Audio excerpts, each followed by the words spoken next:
name is David Schultz, D-A-V-I-D-S-C-H-U-L-T-Z. And I've been to prison.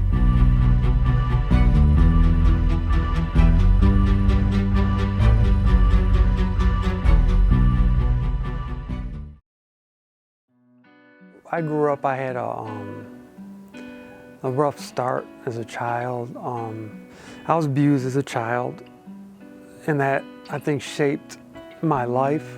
I was angry, I didn't know how to deal with things, so I would turn to drugs, alcohol. I did a lot of drugs and alcohol to try and stay disassociated with reality, I guess you could say. I think that led me down like a negative path from the beginning, because I really didn't understand how to deal with things and stuff like that. But my mom was wonderful to me. I mean, I had good parents. My dad was a little strict, but I think that in the long run, his strictness saved my life, just because of where I ended up and everything.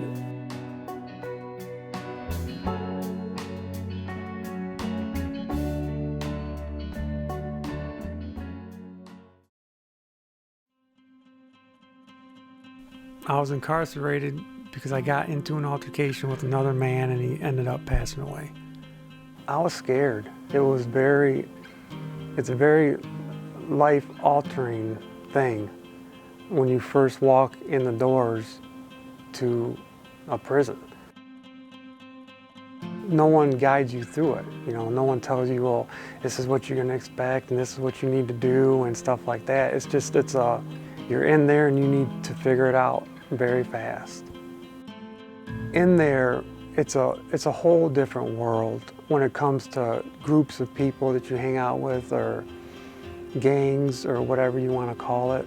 It's a race-separated environment. So it's always best that you stay with your race and that you stay strong about your race and don't sway outside of that.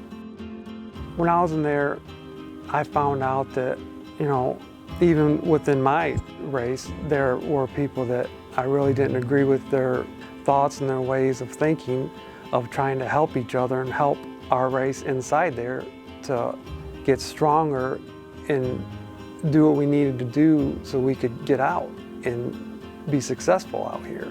So I sort of separated from them type of groups or gangs, or, you know, however way you say it. And I started a group of my own, to where it was all about standing up for what we are as white people and not being weak, not being a target, and to stand up for yourself no matter what it takes to make people understand that they can't take advantage of you. And my thing was building people up, not, oh, go get this guy to prove that you're this and go do this to this guy. No, I didn't want that. I wanted us to stand strong together and do what we needed to do to stay positive and show that we are respectful people and do what we needed to do to get out and be successful out here.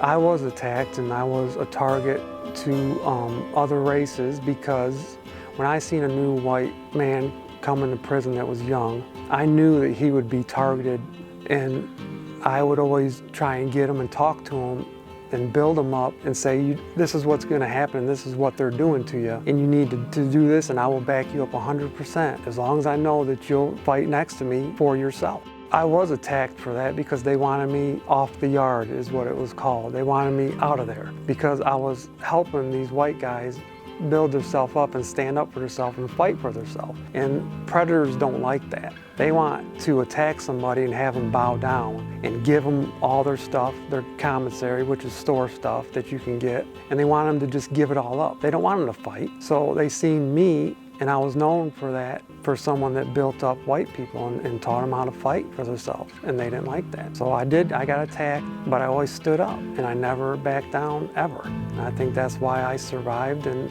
I am out here to talk to you guys today. I made a few acquaintances from other races. It was a mutual respect. They knew where I stood, I knew where they stood, and we respected each other for that. And we would say hi, but we'd go on our way. We wouldn't hang out on the yard. We wouldn't be hanging out in hallways talking or nothing like that, because it's just you understand that. It's just a respect that we know where we stand. And my thing was, with the people that were associated with me, I made it clear that what we stand for is not hating anybody. It's for respecting and standing up for ourselves as who we are and where we stand and where we are incarcerated. That's all I ever taught people and talked to people and young guys about. I don't want no one to hate anybody for anything. I just want you to stand up and be proud of who you are and what you are. Well, my incarceration has definitely had a strong impact on my life where it is now, for sure. When I was released, it was like, well, to go back, being incarcerated, the air feels different, the smells are different. It's a real heavy feeling on you. I mean, I don't know how to explain it if you've never been through it, but, and when I was released, it was like I could breathe. It was very different. And it was really hard, I mean, to this day, to get like adjusted and understand how things work. There's a comment that my brother made to me. When I first got out, I was struggling, trying to adapt and everything, and he told me, he said, David, if you can adapt and adjust to the hell that you've been through being in prison, you should be able to do the same out here. That's because, he said, because it's no different. You just have to adjust to a different thing now. Because I was incarcerated for over 18 years. So I just had to adapt and get back into things out here, which I'm still struggling to do because I'm not accepted because of my looks, you know, my tattoos on my face and everything, and job, like filling out applications, they ask about, have you ever been convicted of a felony? And I don't lie on them. And it's like as soon as they see that I was convicted of a felony and then what the felony was, it's like they just shut me right down.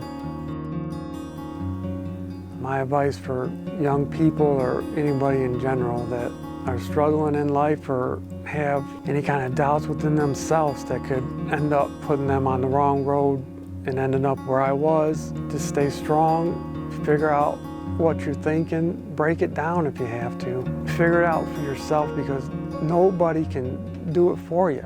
You can go to counselors, you can talk to people, but only you truly know what's inside you and what's going on to fix it and make it right so you don't end up doing something that you'll regret the rest of your life.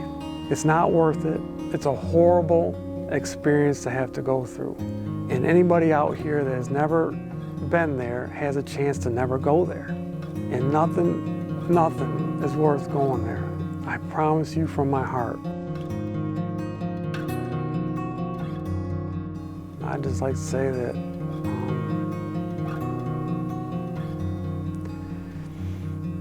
some people that are incarcerated do need to be there and do never need to come out.